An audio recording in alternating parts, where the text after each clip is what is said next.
நினைச்சாலும் நம்ம மனசுல ஒரு தேவ பயம் இருக்கும். நம்ம வந்து ஒரு பெருமை பிடிச்சு ஆடவே மாட்டோம். சில பேர் அப்படி ஆடுவாங்க தெரியுமா? அர்ப்பனுக்கு வாழ்வு வந்தா அர்த்த ராத்திரியில கொடை பிடிப்பானா. திடீர்னு ஒரு சாதாரணமா இருக்கிறவனை தூக்கி பெரிய பொசிஷன்ல வந்து என்ன செய்வான்? அவன் அர்த்த ராத்திரியில கூட கொடையை வச்சுக்கிட்டு இருப்பானா வீட்டுக்குள்ள. எதுக்கு அது கொடை? அவனுக்கு அப்படி ஒரு பெருமை அப்படி வந்துருமா. அப்படி ஆடுறவங்களெல்லாம் நம்ம நிறைய பேர் பார்த்துருக்கோம்ல. அப்படி இருக்கக்கூடாது அப்படிங்கிறதுக்காக தான் சில வேலைகளை தேவன் நம்மளை என்ன செய்வாரு?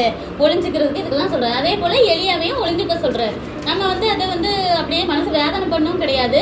ஏன்னா இப்ப ஏசப்பாவே இந்த உலகத்துல பிறந்தப்போ சின்ன பிள்ளையா இருக்கிறப்போ ஏரோதுங்கிற ஒரு ராஜா ஏசப்பா கொல்றதுக்கு தேடுமா இப்பதானே அப்பா கனவுல வந்து என்ன சொல்றாரு? நீ இயேசுவை தூக்கிட்டு எகிப்துக்கு ஓடிப்போன்னு சொல்றாரு.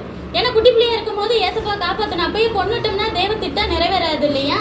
அதனால நீ எகிப்துக்கு ஓடி போய் ஒளிஞ்சுக்கோ, இங்க இருந்தா ராஜா கொல்ல பாப்பான் அப்படின்னு சொல்லிட்டு.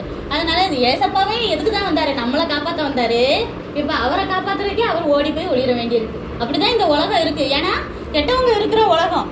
அவனுக்கு வந்து தெரிஞ்சிருச்சு ஒருத்தர் வந்து பிறந்திருக்காரு, அவர் வந்து நான் ஃபியூச்சர்ல ராஜாவா இருப்பாரு அப்படின்னு தெரிஞ்சதுனால அவன் என்ன செய்யறான்? இயேசுவையே கொலை செய்ய தேடுறான்.